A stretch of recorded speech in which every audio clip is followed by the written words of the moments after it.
Villa tsara, ronono tsara. Io ny loha hevitra novoizana nandritra ny fankalazana ny andron'ny ville ny 12 Mai 2024 lasa teo teny amin'ny commune ambanivohitra Sambaina, district-ny Manjakandriana, faritra Analamanga. Niarahana tamin'ny ministera ny fambolena sy ny fiompiana ny AFAFI centre izay misy olotena ny vondrona européenne sady mpamatsy vola ny tetikasa profilé izay miara-miasa akaiky amin'ny MDB izay vovonana misehatra amin'ny fampiroboroboana ny lalam-piariana fiompiana ombivavy Bernono eto Madagasikara. Teo ihany koa ireo mpiompy ombivavy Bernono avy amin'ny faritra Analamanga sy Itasy. Ny tanjona moa amin'ny andron'ny ville dia ao anatin'ny fanatsarana ny fiompiana ho amin'ny fiveloman'ny tantsaha sy ao anatin'ny fanatsarana ny kalitaon'ny ronono ho an'ny mpihinana ho amin'ny fahasalaman'ny vahoaka malagasy zany. Zay ny tanjona. Ary satria moa loharanom-bola ny fiompiana ombivavy Bernono eto Madagasikara ary efa manomboka ao amin'izany dia tarihina ny olona zany hifototra ny tena hoe professionnel matianina amin'ny resaka fiompiana ombivavy Bernono. Ary fantatsika efa ny omby dia herbivore mila ahatra izy ny foto-tsakafony.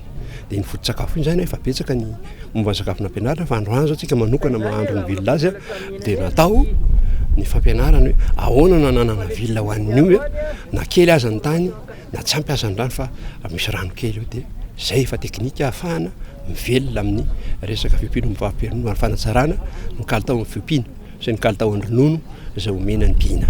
Navohitra tamin'ity fankalazana ny andron'ny ville ity ny fanoloran'ny MDB tamin'ny fomba ofisialy ny teknika vaovao fambolena ville antsoina hoe FVH na fourage vert hydroponique izay teknika fifehezana ny rano ahafahana mamboly ville ho sakafon'ny ombivavy Bernono ary hiatrehana ihany koa ny fiovaovan'ny toetrandro.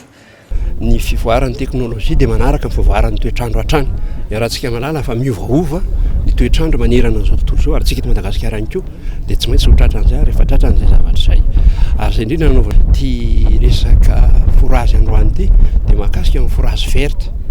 Atao manokana izy ity amin'ny alalan'ny fitaovana misy ireo. Dia ireo no ampiasaina na iza n'aiza toerana zany na kely ny rano na kely ny tany dia afaka mamokatra ville.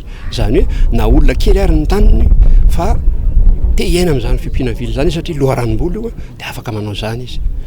Masom-bolo maro no afaka anaovana ny FVH toy ny avoine sy ny raigrasy izay misy otrikaina mahatsara ny vokatra ronono ary mitazona ihany koa ny fahasalaman'ny ombivavy Bernono. Dingana elina lehibe no arahana miainga amin'ny fanavahana ny masom-boly, triage hatrany amin'ny fangalana ny vokatra ho sakafon'omby. Zava-dehibe ary mahaliana ireo mpiompy ity teknika vaovao FVH fambolena villa ity. Mora ianarana le izy sady manamoramora kokoa amin'ny fitadiavana villa zany tsy dia lany fotoana ianao hoe andeha hitady villa risy atsy. Raha androany ianao manao mise en culture après 7 à 12 jours dia efa mioto ny vokatra. Vao tamin'ny herinandro izay nanao formation dia tonga dia pratika avy hatrany dia io ny vokatra io hitantsika io. Raha mamboly 1 kilao ianao mahazo vokatra 10 kilao. Fantatra fa ny ombivavy Bernono iray dia tokony sakafo villa 20 kilao isan'andro. Vahaolana ho an'ny mpiompy amin'ny tsy fampian'ny sakafo ho an'ny omby ny fampiarana ity teknika FVH ity izay 12 andro dia ahafahana mahazo sakafon'omby.